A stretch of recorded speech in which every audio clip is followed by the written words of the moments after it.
नमस्ते, मैं चंद्रशेखर आप सभी को मैं अपने चैनल डिलीजेंट एकेडमी में स्वागत करता हूं। हम लोग बिहार एसएससी के लिए एक मैथ का सीरीज स्टार्ट किए थे, जिसमें हम लोग प्रत्येक दिन बिहार एसएससी में आए हुए मैथ का प्रीवियस ईयर क्वेश्चन और उस पर आधारित मैथ का क्वेश्चन कर रहे हैं। चलिए आज उस सीरीज में हम लोग आगे की तरफ चलते हैं। इससे पहले अगर आप मेरे चैनल पर नए हो तो चैनल को सब्सक्राइब कर लें और बेल आइकन को प्रेस करना बिल्कुल ना भूलें, ताकि आपको सबसे पहले लेटेस्ट नोटिफिकेशन मिलता रहे। चलिए अब हम लोग क्वेश्चन की तरफ चलते हैं। देखिए हमारा क्वेश्चन क्या दिया हुआ है। हमारा क्वेश्चन है ए किसी कार्य को 60 दिन में पूरा कर सकते हैं, बी ए से 25% अधिक कुशल है, वे एक साथ 15 दिन तक कार्य करते हैं, अकेले सी शेष कार्य को 14 दिन में पूरा करता है। एक साथ बी और सी मूल्य कार्य के 5/8 भाग को कितने दिन में पूरा करेंगे। अब देखिए हमें क्वेश्चन में क्या दिया हुआ है। हमें क्वेश्चन में दिया हुआ है कि ए जो है उस काम को अकेले 60 दिन में करे, और हमें क्या दिया हुआ है कि बी ए से 25% अधिक कुशल है। तो देखिए हम यहां से दोनों का इफिशियंसी का रेशियो निकाल सकते हैं। हमें क्वेश्चन में दिया कि बी जो है ए से 25% अधिक कुशल है, यानी बी जो है एक दिन में ए की अपेक्षा 25% अधिक काम कर रहा होगा। तो हम यहां से ए और बी के इफिशियंसी का रेशियो निकाल सकते हैं। उसके लिए हम सबसे पहले क्या करेंगे, सबसे पहले हम इस 25% को फ्रैक्शन में चेंज करेंगे। ये हमारा क्या हो जाएगा, 1/4 हो जाएगा। अब देखिए हम यहां से ए और बी के इफिशियंसी का हम रेशियो निकाल सकते हैं। अब देखिए ए का इफिशियंसी अगर 4 यूनिट होगा तो बी का इफिशियंसी कितना होगा, 4 पे 1 ज्यादा, यानी 5 यूनिट होगा। अब देखिए ए जो है एक दिन में अगर 4 यूनिट काम कर रहा होगा तो बी जो है एक दिन में 5 यूनिट काम कर रहा होगा। अब देखिए हमें क्वेश्चन में क्या दिया हुआ है। हमें क्वेश्चन में दिया है कि ए जो है उस काम को अकेले 60 दिन में कर रहा है, और ए और बी का हमें इफिशियंसी का रेशियो पता चल गया। तो देखिए अगर हम ए की इफिशियंसी से ए के द्वारा लिए गए समय में अगर गुना करेंगे तो हमारा टोटल वर्क निकल के आ जाएगा। देखिए यहां से हमारा टोटल वर्क क्या हो जाएगा, ए का इफिशियंसी कितना है, 4 यूनिट, और ए जो है उस काम को करने में कितना समय ले रहा है, 60 दिन का समय ले रहा है। तो यहां से हमारा टोटल वर्क क्या निकल के आ जाएगा, 240 यूनिट निकल के आ जाएगा। टोटल वर्क क्या निकल के आ जाएगा, 240 यूनिट निकल के आ जाएगा। अब देखिए हमें क्वेश्चन में आगे क्या दिया हुआ है। हमें क्वेश्चन में दिया है कि वे एक साथ 15 दिन तक कार्य करते हैं। अब देखिए ए प्लस बी अगर 15 दिन काम करेंगे, ए प्लस बी अगर 15 दिन काम करेंगे तो कितना काम कर पाएंगे। ए जो है एक दिन में अगर 4 यूनिट काम कर रहा होगा तो बी एक दिन में कितना काम कर रहा होगा, 5 यूनिट, यानी दोनों मिलकर एक दिन में 9 यूनिट काम करेंगे। तो 15 दिन में कितना काम कर पाएंगे, 9 गुने 15 यूनिट, ये हमारा कितना हो जाएगा, 135 यूनिट हो जाएगा। अब देखिए टोटल काम हमारा कितना है, टोटल काम हमारा है 240 यूनिट, जिसमें से ए और बी मिलकर 135 यूनिट काम कर दिए, यानी शेष काम हमारा कितना बच गया, शेष काम हमारा कितना बच गया, 240 में से हम माइनस करेंगे 135, ये हमारा कितना हो जाएगा, ये हो जाएगा हमारा 105 यूनिट। अब देखिए इस 105 यूनिट काम को सी जो है अकेले 14 दिन में पूरा कर रहा है। सी जो है इस 105 यूनिट काम को 14 दिन में कर रहा है। तो हम यहां से निकाल सकते हैं कि सी जो है एक दिन में कितना यूनिट काम करेगा। यहां से हमारा क्या निकल के आ जाएगा, सी का इफिशियंसी निकल के आ जाएगा। अब देखिए हम इसे 7 से काट सकते हैं। ये 7 से कितने बार में जाएगा, ये 7 से एक बार में चला जाएगा, हाथ में 3 35, 5 बार में जाएगा, और ये 7 से 2 बार में जाएगा। यहां से हमारा क्या निकल के आ जाएगा, यहां से हमारा निकल के आ जाएगा, हम इसे अगर 2 से काटेंगे 15 को तो ये कितने बार में जाएगा, 7.5 बार में जाएगा। यहां से हमारा सी का इफिशियंसी क्या निकल के आ गया, 7.5 निकल के आ गया। अब देखिए हमसे क्या पूछ रहा है, हमसे पूछ रहा है कि बी और सी मूल्य कार्य के 5/8 भाग काम को कितना समय में करेंगे। देखिए मूल्य काम हमारा क्या है, 240 यूनिट, मूल्य काम क्या है 240 यूनिट, और इस 240 यूनिट के 5/8 काम को हमें किससे कराना है, बी और सी से। तो देखिए इसका 5/8 कितना हो जाएगा, ये 8 से कितने बार में जाएगा, 30 बार में जाएगा। 30 में हम 5 से गुणा करेंगे, ये हमारा कितना हो जाएगा, 150 यूनिट। अब देखिए इस 150 यूनिट काम को हमें किससे कराना है, बी और सी से कराना है। हमें किससे कराना है, बी और सी से। बी जो है एक दिन में कितना यूनिट काम कर रहा है, 5 यूनिट, और सी जो है एक दिन में कितना यूनिट काम कर रहा है, 7.5 यूनिट, यानी दोनों मिलके एक दिन में कितना यूनिट काम करेंगे, 12.5 यूनिट काम करेंगे। दोनों मिलके एक दिन में 12.5 यूनिट काम करेंगे, और हमें काम कितना कराना है, हमें जो है 150 यूनिट काम कराना है। तो हम इस 150 यूनिट में अगर 12.5 से हम भाग देंगे तो हमारा समय निकल के आ जाएगा।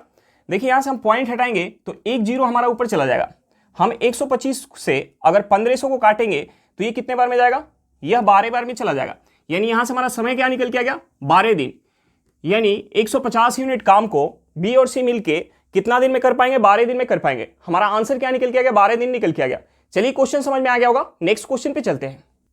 देखिए हमारा क्वेश्चन क्या दिया हुआ है, हमारा क्वेश्चन दिया ब्याज वार्षिक रूप में संयोजित होने पर 3125 रुपए की राशि 1% वार्षिक चक्रवृद्धि ब्याज दर से 3 वर्ष में 3515.2 रुपए हो जाती है। उसी राशि पर उसी अवधि में x + 2% वार्षिक दर पर साधारण ब्याज ज्ञात करें। हमें क्या निकालना है, साधारण ब्याज निकालना है। तो हमें सबसे पहले x का वैल्यू निकालना पड़ेगा। अब देखिए हमें क्वेश्चन में क्या दिया हुआ है, हमें क्वेश्चन में प्रिंसिपल दिया हुआ है। हमें प्रिंसिपल कितना दिया हुआ है, 3125 रुपया। हमें प्रिंसिपल कितना दिया, 3125 रुपया। और हमें क्या दिया है, रेट ऑफ इंटरेस्ट दिया हुआ है। हमें रेट ऑफ इंटरेस्ट क्या दिया हुआ है, 1% वार्षिक। और हमें क्या दिया हुआ है, टाइम दिया हुआ है। हमें टाइम कितना दिया हुआ है, 3 वर्ष का हमें टाइम दिया हुआ है। और हमें क्या दिया हुआ है, अमाउंट दिया हुआ है। हमें अमाउंट कितना दिया हुआ है, 3515.2 रुपया। हमें अमाउंट कितना दिया, 3515.2 रुपया। अब देखिए एक हमारा फॉर्मूला होता है, A = P × 1 + R/100 के पावर T। अब देखिए हम इस फॉर्मूला में A, P, R और T का वैल्यू पुट करेंगे तो यहां से हमारा x का वैल्यू निकल के आ जाएगा।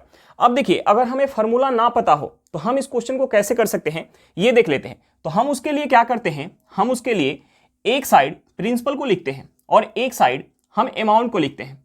एक साइड हम प्रिंसिपल को लिखते हैं और एक साइड हम अमाउंट को लिखते हैं। एक साइड प्रिंसिपल को लिखते हैं और एक साइड हम अमाउंट को लिखते हैं।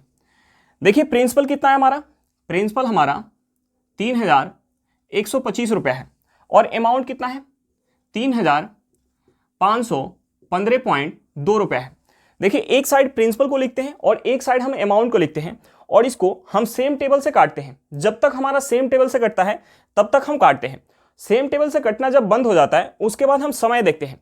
जो हमारा समय दिया होता है, मान लीजिए यहाँ हमारा समय अगर 2 वर्ष का दिया होता तो हम उसका वर्गमूल निकालते हैं। समय हमारा अगर 3 वर्ष का दिया हो तो हम उसका घनमूल निकालेंगे।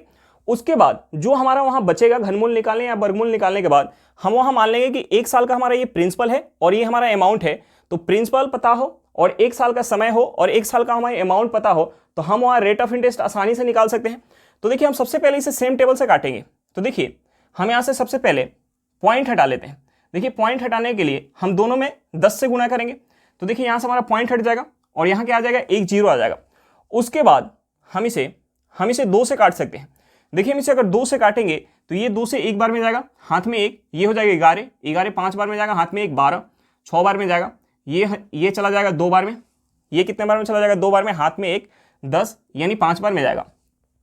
अब देखिए हम इसे अगर 2 से काटेंगे तो ये 2 से कितने बार में जाएगा, 1 बार में, हाथ में 1 15, 7 बार में, हाथ में 1 11, 5 बार में, हाथ में 1 15, 7 बार में, हाथ में 1 12, ये कितने बार में चला जाएगा, 6 बार में। अब देखिए सेम टेबल से काटने के बाद हमारा क्या निकल के आएगा, 15,625 और ये क्या निकल के आएगा, 17,576। अब देखिए ये हमारा सेम टेबल से इसके बाद नहीं कटेगा। तो देखिए हमें जो है समय कितना दिया हुआ है, समय दिया हुआ है 3 वर्ष का। तो हम इसका क्या करेंगे, हम इसका घनमूल निकालेंगे। हम इसका क्या करेंगे, घनमूल निकालेंगे। अब देखिए 15,625 किसका क्यूब होता है, 15,625 जो है ये हमारा 25 का क्यूब होता है। ये किसका क्यूब होता है, 25 का क्यूब होता है। और 17,576 ये किसका क्यूब होता है, ये 26 का क्यूब होता है। ये किसका क्यूब होता है, 26 का क्यूब होता है। अब देखिए हम यहां से घनमूल निकालेंगे तो यहां से हमारा क्या निकल के आ जाएगा, यहां से हमारा निकल के आ जाएगा प्रिंसिपल क्या हो जाएगा, 25 यूनिट और अमाउंट क्या हो जाएगा, प्रिंसिपल हमारा हो जाएगा 25 यूनिट और अमाउंट कितना हो जाएगा, अमाउंट हो जाएगा 26 यूनिट। घनमूल निकालने के बाद यहाँ क्या है, 25 × 25 × 25 है। तो हम यहाँ घनमूल निकालेंगे तो रूट से 1 बाहर आ जाएगा हमारा 25। और यहाँ क्या है, 26 × 26 × 26 है। तो यहाँ रूट से बाहर 1 26 आ जाएगा। यानी हमारा प्रिंसिपल क्या हो गया, 25 यूनिट हो गया और अमाउंट क्या हो गया, 26 यूनिट हो गया। अब देखिए हमें प्रिंसिपल पता है, अमाउंट पता है और यहाँ हमारा समय क्या है, 1 वर्ष का है। तो देखिए 1 वर्ष में कोई राशि 25 से 26 हो गया, यानी यहाँ ब्याज कितने का मिल गया, 1 का मिल गया। कितने पे, 25 पे, गुने हम 100 करेंगे तो यहाँ से हमारा रेट ऑफ इंटरेस्ट निकल के आ जाएगा। यहाँ से अगर हम इसे 25 से काट ले तो ये 25 से 4 बार में जाएगा। यहाँ से रेट ऑफ इंटरेस्ट क्या निकल के आएगा, 4% निकल के आ गया। अब देखिए x का वैल्यू हमारा क्या निकल के आ गया, 4% निकल के आ गया। तो हमसे पूछ क्या रहा है, हमसे पूछ रहा है उसी राशि पर उसी अवधि में x + 2% वार्षिक दर से साधारण ब्याज हमसे पूछ रहा है। तो देखिए x + 2 का वैल्यू क्या हो जाएगा, x + 2% का वैल्यू क्या हो जाएगा, x का वैल्यू हमारा 4% निकल के आया है। तो x + 2% का वैल्यू क्या हो जाएगा, 6% हो जाएगा। अब देखिए 6% की दर से हमारा जो है प्रिंसिपल कितना है, हमारा प्रिंसिपल जो है 3,125 रुपया है और समय कितना है 3 वर्ष। तो हमसे क्या पूछ रहा है, साधारण ब्याज पूछ रहा है। तो देखिए यहाँ जो है 6% वार्षिक ब्याज के दर से 3 वर्ष में कितना ब्याज मिल जाएगा, 18% का ब्याज मिल जाएगा। यानी यहाँ से हमारा एसआई क्या हो जाएगा, एसआई हो जाएगा 3,125 रुपये का 18%। अब देखिए हम इसमें 18 से गुना कर लेते हैं। हम इसमें अगर 18 से गुना करेंगे तो ये हमारा क्या हो जाएगा, 18 × 25 90 के 0 हाथ में 9, 18 दूने 36, 36 और 9 क्या हो जाएगा हमारा 45 के 5 हाथ में 4, 18 4 क्या हो जाएगा 22 के 2 हाथ में 2, 18 में 3 से गुना करेंगे 54, 54 और 2 हमारा क्या हो जाएगा 56 हो जाएगा। हम इसमें अगर 100 से भाग देंगे तो 2 अंक के बाद हमारा क्या हो जाएगा, पॉइंट लग जाएगा। यानी यहाँ से हमारा एसआई क्या निकल के आ गया, 562.5 रुपये निकल के आ गया। हमारा एसआई क्या निकल के आ गया, 562.5 रुपये निकल के आ गया। चलिए क्वेश्चन समझ में आ गया होगा। नेक्स्ट क्वेश्चन पे चलते हैं। देखिए हमारा क्वेश्चन क्या दिया हुआ है। हमारा क्वेश्चन है, एक दुकानदार एक वस्तु को उसके अंकित मूल्य पर 30% छूट पर खरीदता है और वस्तु के अंकित मूल्य पर 5% छूट देने के बाद वस्तु को बेचता है। यदि वह 65 रुपये का लाभ कमाता है तो वस्तु का अंकित मूल्य ज्ञात करें। हमें क्या निकालना, वस्तु का अंकित मूल्य निकालना है। तो हम यहाँ वस्तु का अंकित मूल्य कुछ मान लेते हैं। देखिए हमने मान लिया कि उस वस्तु का अंकित मूल्य 100 यूनिट है। हमने मान लिया कि उस वस्तु का अंकित मूल्य 100 यूनिट है। तो देखिए हमें क्वेश्चन में क्या दिया हुआ है, हमें क्वेश्चन में दिया हुआ है कि दुकानदार जो है वस्तु के अंकित मूल्य पर 30% छूट के साथ खरीद रहा है। यानी दुकानदार का सीपी क्या हो जाएगा, दुकानदार का सीपी क्या हो जाएगा, हम इसका अगर 30% निकालेंगे तो 100 का 30% कितना हो जाएगा, 30 हो जाएगा। यानी 30 रुपया 30 यूनिट कम के साथ खरीद रहा है, यानी उसका सीपी कितना हो जाएगा, 70 यूनिट हो जाएगा। अब देखिए हमें क्वेश्चन में और क्या दिया हुआ है, हमें क्वेश्चन में दिया हुआ है कि दुकानदार जो है अंकित मूल्य पर 5% छूट देने के बाद वस्तु को बेच रहा है। तो देखिए हम इस 100 का अगर 5% निकालेंगे तो ये कितना हो जाएगा, 5। यानी दुकानदार का उस वस्तु के लिए एसपी कितना हो जाएगा, एसपी हो जाएगा 95 यूनिट। अब देखिए दुकानदार का सीपी जो है 70 यूनिट है और एसपी कितना है 95 यूनिट। यानी दुकानदार जो है उस वस्तु पे कितना यूनिट का लाभ कमा रहा है। हम इस 95 में से 70 माइनस करेंगे, ये हमारा क्या हो जाएगा, 25 यूनिट हो जाएगा। यानी दुकानदार जो है उस वस्तु पर 25 यूनिट का लाभ कमा रहा है। लेकिन हमें क्वेश्चन में क्या दिया है कि वह 65 रुपए का लाभ कमा रहा है। यानी इस 25 यूनिट का वैल्यू हमें क्वेश्चन में क्या दिया है, 65 रुपए दिया हुआ है। तो हमसे पूछ क्या रहा है, वस्तु का अंकित मूल्य। तो देखिए वस्तु का अंकित मूल्य हमने क्या मान के रखा है, 100 यूनिट। यानी हम यहां से 100 यूनिट का वैल्यू निकाल सकते हैं। देखिए 25 में अगर 4 से गुना करेंगे तो ये हमारा कितना हो जाएगा, 100 हो जाएगा। तो हम इस 65 में भी 4 से गुना करेंगे, 65 में 4 से गुना करेंगे, ये हमारा कितना हो जाएगा, 260 रुपया हो जाएगा। यानी उस वस्तु का अंकित मूल्य क्या होगा, 260 रुपया होगा। चलिए क्वेश्चन समझ में आ गया होगा। नेक्स्ट क्वेश्चन पे चलते हैं। देखिए हमारा क्वेश्चन क्या दिया हुआ है। हमारा क्वेश्चन है, यदि 5 अंक वाली संख्या 6, 8, 8, XY 3, 7 और 11 से विभाज्य है तो 5x + 3y का मान ज्ञात करें। हमें क्या निकालना है, 5x + 3y का मान निकालना है। तो हमें सबसे पहले x और y का मान निकालना पड़ेगा।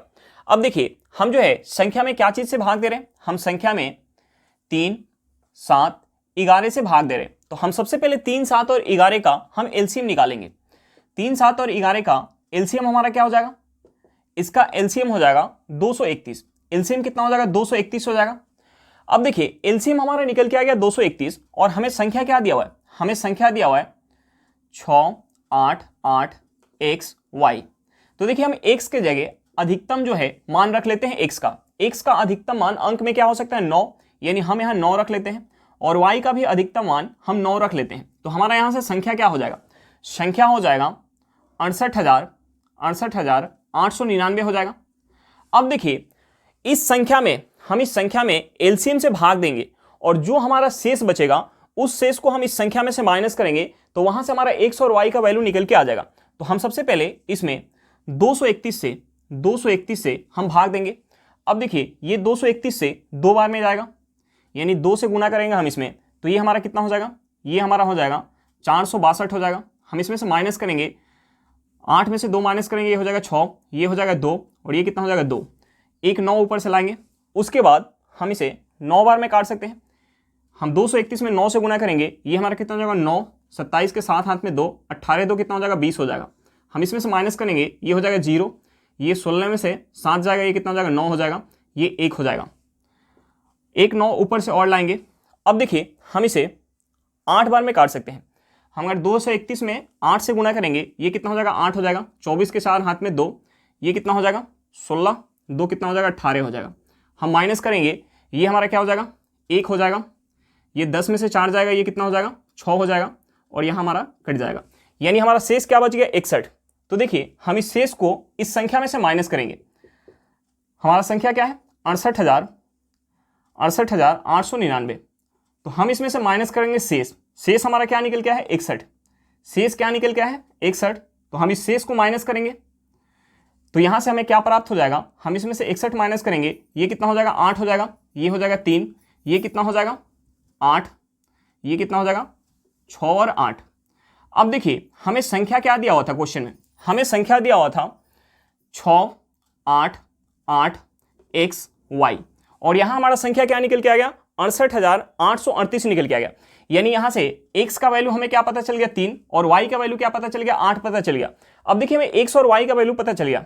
x का वैल्यू यहां से क्या हो जाएगा, x का वैल्यू हो जाएगा 3 और y का वैल्यू क्या हो जाएगा, y का वैल्यू हो जाएगा 8। तो हमसे पूछ क्या रहा है, हमसे पूछ रहा है 5x प्लस 3y। तो हम यहाँ वैल्यू पुट करेंगे, ये हमारा हो जाएगा 5 गुने 3 प्लस ये हमारा हो जाएगा 3 गुने 8। 5 में हम 3 से गुना करेंगे, ये हमारा कितना हो जाएगा 15 हो जाएगा, प्लस ये हमारा कितना हो जाएगा 24 हो जाएगा। हम इसे ऐड करेंगे तो ये हमारा कितना हो जाएगा, ये हमारा हो जाएगा 39। यानी हमारा आंसर क्या निकल के आ गया 39 निकल के आ गया। चलिए क्वेश्चन समझ में आ गया होगा, नेक्स्ट क्वेश्चन पे चलते हैं।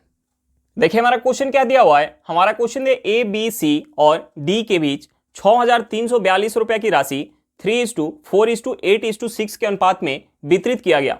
बी और डी के हिस्से के बीच अंतर ज्ञात करें। हमें क्या निकालना है, बी और डी के बीच हिस्से का अंतर निकालना है। अब देखिए राशि किस अनुपात में बट रही है, A:B:C:D के बीच राशि जो है किस अनुपात में बट रही है 3:4:8:6 के अनुपात में बट रही है। तो देखिए हमने मान लिया कि उस राशि में से अगर A को 3 यूनिट मिला होगा तो B को कितना मिला होगा 4 यूनिट, C को कितना मिला होगा 8 यूनिट और D को कितना मिला होगा 6 यूनिट। यानी यहां से टोटल राशि क्या हो जाएगा, यहां से टोटल राशि क्या हो जाएगा, हम इसे ऐड करेंगे, ये हमारा कितना हो जाएगा 3 + 4 7, 7 + 8 कितना हो जाएगा 15, 15 + 6 कितना हो जाएगा हमारा 21। यानी यहां से हमारा टोटल राशि हो गया 21 यूनिट। लेकिन हमें क्वेश्चन में टोटल राशि क्या दिया हुआ है, हमें क्वेश्चन में टोटल राशि दिया हुआ है 6,342 रुपया।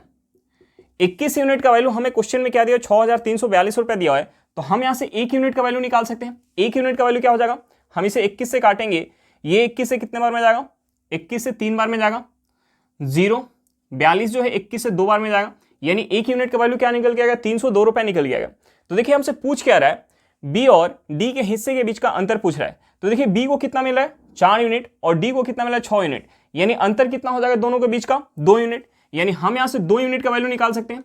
2 यूनिट का वैल्यू क्या हो जाएगा हमारा 604 रुपया। हमारा आंसर क्या निकल के आ गया 604 रुपया। चलिए क्वेश्चन समझ में आ गया होगा, नेक्स्ट क्वेश्चन पे चलते हैं। देखिए हमारा क्वेश्चन क्या दिया हुआ है, हमारा क्वेश्चन है यदि 2 सेंटीमीटर भुजा के एक वर्ग ए को 2 सेंटीमीटर भुजा वाले वर्ग बी से जोड़ा जाए तो ए तथा बी को जोड़ने पर निर्मित चित्र का क्षेत्रफल क्या है। हमें क्या निकालना है, निर्मित चित्र का क्षेत्रफल निकालना है। तो देखिए हम सबसे पहले चित्र बना लेते हैं। देखिए हम दो वर्ग को जोड़ के एक चित्र बना रहे हैं। 2 वर्ग को जोड़ के हम एक चित्र बना रहे हैं और दोनों की हमें भुजा क्या दिया हुआ है, हमें दोनों की भुजा दिया हुआ है 2-2 सेंटीमीटर। दोनों का हमें भुजा क्या दिया हुआ है 2 सेंटीमीटर, 2 सेंटीमीटर दिया हुआ है। तो देखिए 2 वर्ग जोड़ने के बाद जो हमारा चित्र बन के आएगा वो एक कैसा बन के आ जाएगा, एक आयत के जैसा हमारा चित्र बन के आ जाएगा। देखिए वर्ग की प्रत्येक भुजा क्या होती है, बराबर होती है। यानी ये भी हमारा क्या हो जाएगा 2 सेंटीमीटर हो जाएगा और ये भी क्या हो जाएगा 2 सेंटीमीटर हो जाएगा। अब देखिए ये जो हमारा एक आयत बन गया, इस आयत की लंबाई क्या हो जाएगी, इस आयत की लंबाई हो जाएगी 2 सेंटीमीटर प्लस का 2 सेंटीमीटर, ये कितना हो जाएगी 4 सेंटीमीटर हो जाएगी। और इस आयत की चौड़ाई क्या हो जाएगी, इस आयत की चौड़ाई हो जाएगी 2 सेंटीमीटर। अब देखिए हमसे पूछ क्या रहा है, निर्मित चित्र का क्षेत्रफल पूछ रहा है। ये हमारा चित्र कैसा है, एक आयत का जैसा है। यानी आयत के क्षेत्रफल का फॉर्मूला क्या होता है, लंबाई गुने चौड़ाई। लंबाई का वैल्यू क्या है 4 सेंटीमीटर और चौड़ाई का वैल्यू क्या है 2 सेंटीमीटर। यहां से हमारा क्या निकल के आ जाएगा, यहां से हमारा निकल के आ जाएगा 8 सेंटीमीटर स्क्वायर। यानी हमारा आंसर क्या निकल के आ गया 8 सेंटीमीटर स्क्वायर निकल के आ गया। चलिए क्वेश्चन समझ में आ गया होगा, नेक्स्ट क्वेश्चन पे चलते हैं। देखिए हमारा क्वेश्चन क्या दिया हुआ है, हमारा क्वेश्चन है 65 रुपए प्रति मीटर स्क्वायर की दर से किसी आयताकार कमरे की फर्श पर टाइल्स लगाने की लागत 9,100 रुपया है। कमरे की लंबाई और चौड़ाई का अनुपात 7:5 है। कमरे के फर्श का परिमाप ज्ञात करें। हमें क्या निकालना है, कमरे के फर्श का परिमाप निकालना है। अब देखिए हमें क्वेश्चन में क्या दिया हुआ है, हमें क्वेश्चन में प्रति मीटर स्क्वायर का हमें लागत दिया हुआ है। हमें प्रति मीटर स्क्वायर का लागत क्या दिया हुआ है, प्रति मीटर स्क्वायर का हमें लागत दिया हुआ है 65 रुपया, और हमें क्वेश्चन में क्या दिया है, कुल लागत दिया हुआ है। हमें कुल लागत क्या दिया हुआ है, कुल लागत, हमें कुल लागत क्या दिया हुआ है 9,100 रुपया दिया है। हमें कुल लागत क्या दिया हुआ है 9,100 रुपया। तो हम यहां से कमरे के फर्श का क्षेत्रफल निकाल सकते हैं, कमरे का फर्श का हम यहां से क्षेत्रफल निकाल सकते हैं। हम कुल लागत में अगर भाग दे दें, कुल लागत में अगर हम भाग दे दें प्रति मीटर स्क्वायर से के लागत से, यानी 65 रुपया प्रति मीटर स्क्वायर से, तो यहां से हमारा क्या निकल के आ जाएगा, कमरे का हमारा क्षेत्रफल निकल के आ जाएगा। अब देखिए हम इसे अगर 13 से काट ले तो ये 13 से कितने बार में जाएगा, 5 बार में। ये 13 से कितने बार में जाएगा, 13 से 91, 2 जीरो आ जाएगा। हम इसे अगर 5 से काट ले तो ये 5 से कितने बार में जाएगा, 140 बार में। यानी यहां से कमरे का फर्श का क्षेत्रफल क्या निकल के आ गया, 140 मीटर स्क्वायर निकल के आ गया। अब देखिए हमें क्वेश्चन में और क्या दिया हुआ है, हमें क्वेश्चन में कमरे का लंबाई और चौड़ाई का हमें रेशियो दिया है। हमें जो है लंबाई और चौड़ाई का रेशियो दिया है, लंबाई और चौड़ाई का हमें रेशियो क्या दिया, 7:5 दिया है। तो हम यहाँ से लंबाई और चौड़ाई मान सकते हैं। हमने मान लिया कि लंबाई जो है वो 7x है और जो चौड़ाई है वो हमारा 5x है। तो हम यहाँ से अगर क्षेत्रफल निकालेंगे, तो क्षेत्रफल क्या हो जाएगा, 7x गुने 5x हो जाएगा। हम यहाँ गुना करेंगे तो ये हमारा कितना हो जाएगा, 35x स्क्वायर हो जाएगा। अब देखिए यहाँ से हमारा क्षेत्रफल क्या निकल गया है, 35x स्क्वायर निकल गया है, और यहाँ से हमारा क्षेत्रफल क्या निकल गया है, 140 मीटर स्क्वायर। यानी हम यहाँ से 35x स्क्वायर इक्वल टू हम क्या लिख सकते हैं, हम इसे लिख सकते हैं 140 मीटर स्क्वायर। यहाँ से हमारा x स्क्वायर इक्वल टू क्या हो जाएगा, हम इसे 35 से काटेंगे, ये 35 से कितने बार में जाएगा, 4 बार में। यानी x स्क्वायर हमारा निकल के आ जाएगा 4 मीटर स्क्वायर। यहाँ से हमारा x क्या निकल के आ जाएगा, यहाँ से हमारा x निकल के आ जाएगा 2 मीटर। अब देखिए हमें x का वैल्यू पता चल गया तो हम यहाँ से लंबाई बता पाएंगे। लंबाई कितना हो जाएगा, हम 7 में 2 से गुना करेंगे तो ये कितना हो जाएगा, 14 मीटर हो जाएगा। और हम 5 में 2 से गुना करेंगे तो ये कितना हो जाएगा, 10 मीटर हो जाएगा। और हमसे पूछ क्या रहा है, परिमाप, हमसे पूछ रहा है परिमाप। तो देखिए परिमाप का फॉर्मूला क्या होता है, 2 इंटू लंबाई प्लस चौड़ाई। लंबाई कितना है 14 मीटर और चौड़ाई कितना है 10 मीटर। हम यहाँ ऐड करेंगे, ये हमारा कितना हो जाएगा, ये हमारा हो जाएगा 24 मीटर। 24 में 2 से गुना करेंगे, ये हमारा कितना हो जाएगा 48 मीटर। यानी परिमाप क्या निकल के आ गया, 48 मीटर निकल के आ गया। चलिए क्वेश्चन समझ में आ गया होगा, नेक्स्ट क्वेश्चन पे चलते हैं। देखिए हमारा क्वेश्चन क्या दिया हुआ है, हमारा क्वेश्चन यदि एक भिन्न को इससे ही गुना करके तथा इसके गुणनफल को इसके व्युत्क्रम से भाग दिया जाए तो परिणाम 512/27 प्राप्त होता है, तो मूल भिन्न का मान क्या है। हमें क्या निकालना, मूल भिन्न का मान निकालना है। तो देखिए हम भिन्न को कुछ मान लेते हैं। देखिए हमने मान लिया कि जो हमारा भिन्न है x/y है, जो हमारा भिन्न है वो x/y है। तो हमें क्वेश्चन में क्या दिया हुआ है, हमें क्वेश्चन में दिया कि एक भिन्न को यानी x/y को इससे ही गुना करके, यानी हम इसमें x/y से गुना करेंगे और जो हमें गुणनफल प्राप्त हो रहा है इसके व्युत्क्रम से भाग दिया जाए। यानी इसका व्युत्क्रम क्या हो जाएगा, y/x हो जाएगा। यानी हम इसके व्युत्क्रम से भाग देंगे, y/x से हम भाग देंगे तो जो हमें भिन्न प्राप्त हो रहा है, परिणाम प्राप्त हो रहा है, वो हमें क्या प्राप्त हो रहा है, 512/27 प्राप्त हो रहा है। अब देखिए हम यहाँ से इसे क्या लिख सकते हैं, हम इसे लिख सकते हैं x/y गुने x/y। ये हमारा भाग है, हम इसे गुना में चेंज करेंगे तो ये हमारा चेंज हो जाएगा, यानी ये हो जाएगा x/y। अब देखिए 512 जो है वो किसका क्यूब होता है, 512 जो है वो 8 का क्यूब होता है। यानी हम यहाँ से लिख सकते हैं 8 का क्यूब। और 27 जो है वो किसका क्यूब होता है, 3 का क्यूब। यानी हम यहाँ से लिख सकते हैं 3 का क्यूब। अब देखिए यहाँ से हम क्या लिख सकते हैं, हम यहाँ से लिख सकते हैं x/y का होल क्यूब इक्वल टू, हम यहाँ से लिख सकते हैं 8/3 का होल क्यूब। देखिए यहाँ से हमारा x/y क्या निकल के आ जाएगा, यहाँ से हमारा x/y निकल के आ जाएगा 8/3। x/y हमने क्या मान के रखा था, भिन्न। यानी भिन्न हमारा क्या निकल के आ गया, 8/3 निकल के आ गया। हमारा आंसर क्या निकल के आ गया, 8/3 निकल के आ गया। चलिए क्वेश्चन समझ में आ गया होगा, नेक्स्ट क्वेश्चन पे चलते हैं। देखिए हमारा क्वेश्चन क्या दिया हुआ है, हमारा क्वेश्चन है किसी संख्या को 999 से भाग देने पर भागफल 377 तथा शेषफल 105 है तो वह संख्या क्या होगी। हमें क्या निकालना है, संख्या निकालना है। अब देखिए हमें क्वेश्चन में क्या दिया हुआ है, हमें क्वेश्चन में भाजक दिया हुआ है, भागफल दिया हुआ है और शेषफल दिया हुआ है। हमसे पूछ क्या रहा है, संख्या यानी भाज्य पूछ रहा है। तो देखिए भाज्य बराबर क्या होता है, भाज्य बराबर क्या होता है, भाज्य बराबर होता है भाजक गुने भागफल प्लस हमारा क्या होता है, शेषफल होता है। शेषफल। अब देखिए यहां भाजक हमें क्या दिया हुआ है, यहां हमें भाजक दिया हुआ है 999, हमें भागफल क्या दिया हुआ है, हमें भागफल दिया हुआ है 377 और हमें शेष क्या दिया हुआ है 105 दिया हुआ है। अब देखिए हम यहाँ कैलकुलेशन को आसानी करने के लिए हम इस 999 को मान लेते हैं 1000 माइनस 1, यानी हम यहाँ से लिखेंगे 1000 माइनस 1 गुने हमारा क्या हो जाएगा 377 प्लस हमारा क्या हो जाएगा 105। अब देखिए हम यहाँ से हम इसमें अगर गुना करेंगे 377 से तो ये हमारा क्या हो जाएगा 377 पे 3 जीरो आ जाएगा, माइनस हम इसमें 1 में गुना करेंगे तो ये हमारा क्या हो जाएगा माइनस 377 प्लस हमारा क्या हो जाएगा 105 हो जाएगा। अब देखिए हम यहाँ से लिख सकते हैं ये हमारा क्या हो जाएगा 3,77,000, 3,77,000। अब देखिए हम यहाँ इन दोनों को अगर माइनस करेंगे तो यहाँ हमारा क्या हो जाएगा माइनस 272 हो जाएगा। हम इसमें से अगर माइनस 272 करेंगे तो ये हमारा क्या हो जाएगा, ये हमारा हो जाएगा 10 में से 2 जाएगा, ये कितना हो जाएगा 8 हो जाएगा, 9 में से 7 2, ये हमारा 9 में से 2, ये हो जाएगा 7, ये हो जाएगा 6 7 3, यानी यहाँ से हमारा क्या निकल गया 3,76,728, यानी संख्या हमारा क्या होगा 3,76,728 होगा। चलिए क्वेश्चन समझ में आ गया होगा, नेक्स्ट क्वेश्चन पे चलते हैं। देखिए एक हमारा बोर्ड मास के ऊपर आधारित सिंप्लीफिकेशन दिया हुआ है, हम इस सिंप्लीफिकेशन को सॉल्व करते हैं। देखिए हमें क्वेश्चन में क्या दिया हुआ है, हमें क्वेश्चन में दिया हुआ है 6/4 ऑफ 3। तो देखिए हम भाग से पहले ऑफ का काम करते हैं, यानी हम यहां से क्या लिखेंगे, हम 4 में अगर 3 से गुना करेंगे ये कितना हो जाएगा 12, 12 से हम 6 में भाग देंगे, ये हमारा कितना हो जाएगा 6/12 हो जाएगा, माइनस यहां हमारा क्या है 4/6 है, यानी हम 4 में 6 से भाग देंगे, गुने हम यहाँ 13 में से अगर 10 माइनस करेंगे तो ये हमारा कितना हो जाएगा 3 हो जाएगा, माइनस ये हमारा क्या हो जाएगा 2 गुने 15 भागे क्या हो जाएगा 6 हो जाएगा, गुने क्या हो जाएगा 6। अब देखिए हम यहाँ से 6 से 6 काट सकते हैं, 6 से 6 कट जाएगा, उसके बाद हम इस 3 से 6 को काटेंगे ये 2 बार में जाएगा, इस 2 से 4 को काटेंगे 2 बार में जाएगा, इस 6 से 12 को काटेंगे 2 बार में जाएगा, यानी यहाँ से हमारा क्या हो जाएगा 1/2 माइनस ये हमारा क्या हो जाएगा 2 हो जाएगा, माइनस यहाँ हमारा क्या हो जाएगा 2 गुने 15, यानी यहाँ हमारा हो जाएगा -30।